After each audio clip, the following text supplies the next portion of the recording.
Bhagavad Gita, Wisdom from the Battlefield, Episode 2. The battlefield has fallen silent, not because the war is over, but because one man has refused to fight. The armies wait. Thousands of chariots remain motionless. The conch shells have already sounded. Yet the greatest warrior of his generation sits in despair, unable to lift his bow. His name is Arjuna. Moments earlier, he looked across the battlefield and saw not enemies, but people he loved. His grandfather, his teacher, his cousins, his friends. His heart was filled with grief. His body trembled. His famous bow, begun.The, slipped from his hands.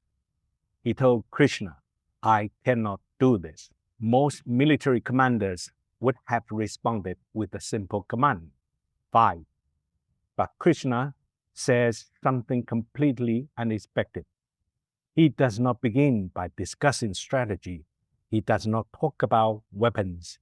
He does not even begin by speaking about duty. Instead, he asks a question that has puzzled philosophers for thousands of years. Who are you? Not your name, not your family, not your profession, not your success. Who are you really? At first, this question seems unrelated to war, but Krishna believes that before Arjuna can decide what to do, he must first understand who he is. Think about how we normally introduce ourselves. We say, "I am a teacher. I am a doctor. I am an engineer. I am a diplomat. I am a student." These descriptions are useful, but are they really who we are? Suppose one day you retire. Are you no longer yourself? Suppose your wealth disappears. Has your identity disappeared with it? Suppose illness changes your body. Does that mean you have become a different person? Krishna invites Arjuna to look deeper. According to the Bhagavad Gita, our bodies change constantly. We begin life as infants, then children, teenagers, adults, finally old age. Every stage looks different. Every stage feels different. Yet somehow, through all those changes, we will experience ourselves as the same person. The body changes, the observer remains. Krishna uses a remarkably simple comparison. Just as a person changes worn-out clothes for new ones, the self moves from one body to another. Whether one accepts this literally, symbolically, or philosophically, the image encourages us to distinguish between what changes and what endures. The Gita invites us to ask, what is temporary? What is lasting? Different cultures answer that question in different ways. The Gita offers one answer, but it also invites reflection rather than demanding agreement. Whether or not we accept reincarnation, most of us recognize something important. Our identities are often built upon things that can disappear. Our careers, our possessions, our appearance, our social status, even our reputation. When these begin to crumble, many people feel that they themselves are falling apart. Krishna challenges that assumption. He suggests that our deepest identity cannot be measured by external circumstances. This idea becomes even more powerful on the battlefield. Arjuna is afraid of losing everyone he loves. Krishna does not tell him that grief is meaningless. He does not tell him to stop loving his family. Instead, he asks Arjuna to look beyond what the eye can immediately see. Every civilization has struggled with the mystery of death. Ancient Egypt, classical Greece, China, the Abrahamic traditions, modern science asks different questions about consciousness, memories, and identity. The Bhagavad Gita joins this global conversation. Rather than beginning with fear, it begins with continuity. Krishna tells Arjuna that death is not the final destruction of the self. Whether one interprets this spiritually or philosophically, the message encourages courage rather than despair. But this teaching raises another difficult question. If life continues, does that mean our actions no longer matter? Quite the opposite. Krishna now introduces one of the most misunderstood ideas in Indian philosophy, dharma.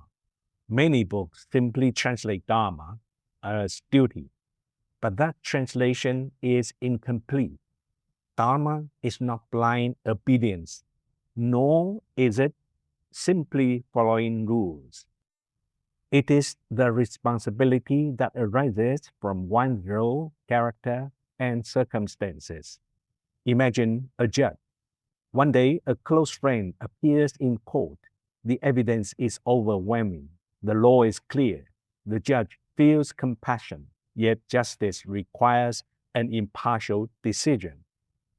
That conflict between personal emotion and public responsibility is an example of dharma. Or imagine a surgeon. A painful operation may save a patient's life. Choosing surgery causes immediate suffering. Refusing surgery may cause even greater suffering later. Which decision is truly compassionate? Or consider a firefighter entering a burning building. Fear urges retreat.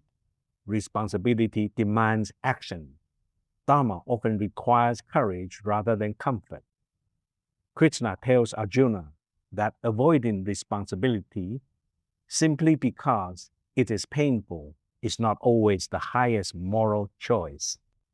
Sometimes refusing to act also has consequences. This is one of the Bhagavad Gita's most challenging insights. We often imagine that morality means doing nothing harmful, but sometimes allowing injustice to continue creates even greater harm. This does not mean violence is automatically justified. The Gita does not glorify war. In fact, the entire dialogue exists because Arjuna wishes to avoid it. Krishna asks him to examine not only the action itself, but also the intention, the circumstances, and the responsibilities involved. For viewers today, the battlefield of Kurukshetra may seem very far away, yet similar questions appear every day. Should a journalist publish uncomfortable truths? Should a scientist report findings that powerful interests dislike? Should a public official expose corruption despite personal risk? Should a parent make an unpopular decision for the long-term well-being of a child? These battles are different, but the moral struggle is remarkably similar. Arjuna came to the battlefield believing that victory or defeat would determine everything. Krishna begins teaching him something far more profound. True victory begins within. Before we can change the world, we must understand ourselves. Before we can lead others, we must learn to master fear, attachment, and confusion. The war has not yet begun. The army still waits, but something extraordinary has already happened. The greatest battle is no longer taking place on the plains of Kurukshetra. It is taking place inside one human heart. In the next episode, Krishna introduces an idea that has inspired leaders, scholars, and ordinary people for centuries. How can we work with complete dedication while letting go of our obsession with success, failure, and reward? It is a teaching that may be even more relevant today than it was thousands of years ago. because in a world driven by competition, Krishna asked a question that still surprises us. Can we give our very best without becoming prisoners of the outcome?